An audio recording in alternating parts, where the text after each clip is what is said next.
جس کو پڑھا لیا ہے کلمہ کلمہ تھک گئے ہو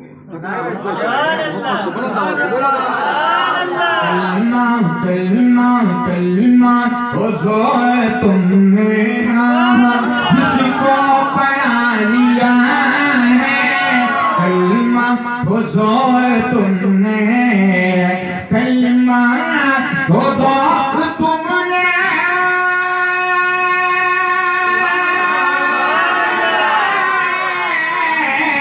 کلمہ حضور تم نے جس کو پڑھا لیا ہے جنت میں بھی یقیناً ہاں جنت میں بھی یقیناً اس کو بلا لیا ہے تم نے جس کو پڑھا لیا ہے۔ ایک شعر سن لو ایمان تازہ کرو، وہ شعر بھی اسی مہینے سے تعلق رکھتا ہے، جانتے ہو کیوں؟ جبریل جلدی جاؤ محبوب کو لے آؤ جبریل جلدی جاؤ محبوب کو لے آؤ جبریل جلدی جاؤ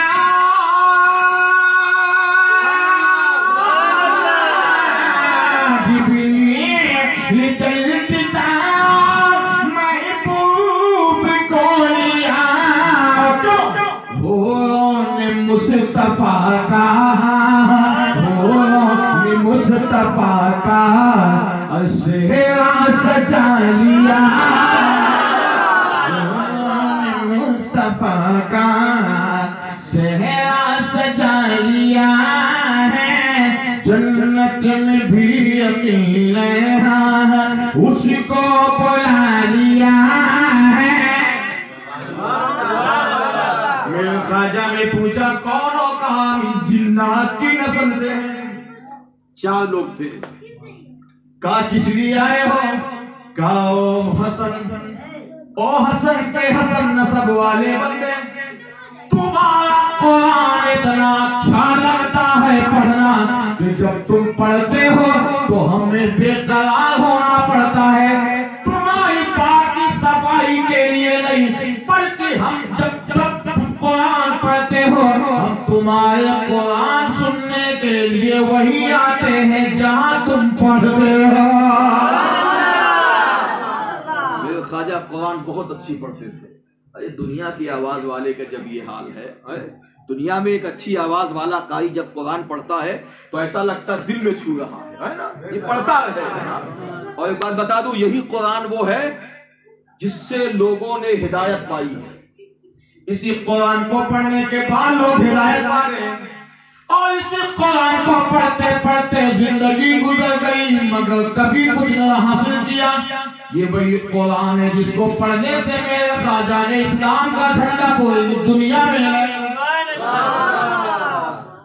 میرے غیر نماز وہ تھے، بزرگوں سے محبت کیا کرو، بزرگوں سے محبت کیا کرو۔ آستانے کوئی کسی بھی ولی کا عاشق ہو، ہمیشہ یاد رکھنا کوئی کسی سے کم نہیں ہے۔ سارے اولیاء نقل ہے، مولا علی اس کے اصل ہے۔ مولا علی سمندر ہے، باقی سب شاخائیں ہیں، ہے نا، دریا ہے، تالاب ہے، ندی ہے، سر۔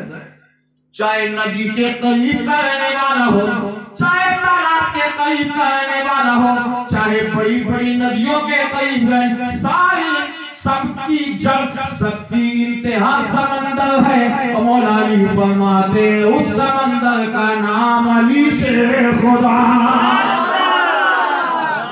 لہذا کسی بھی بزرگ کے آپ عاشق ہو، ہر آدمی مولا علی کے سمندر کے پانی پی رہا ہے۔ بزرگوں سے محبت کیا کرو، نہ جانے کب کس وقت ہماری سانس رک جائے، کم سے کم ایسے حالت میں رکے کہ بزرگوں سے پیار کرتے ہوئے دنیا سے جائیں۔ ایک بزرگ تھے، بڑی سنجیدگی کے ساتھ سنیے گا۔ آپ کہو کہ مولانا بزرگوں سے محبت کرنے سے کیا بہت ہمیں وہ ملے گا جو کہیں نہ ملے گا۔ بزرگوں کا عاشق، بزرگوں کا شہدائی بن کر دنیا سے جاؤ، خدا کی قسم دنیا کا غلام بن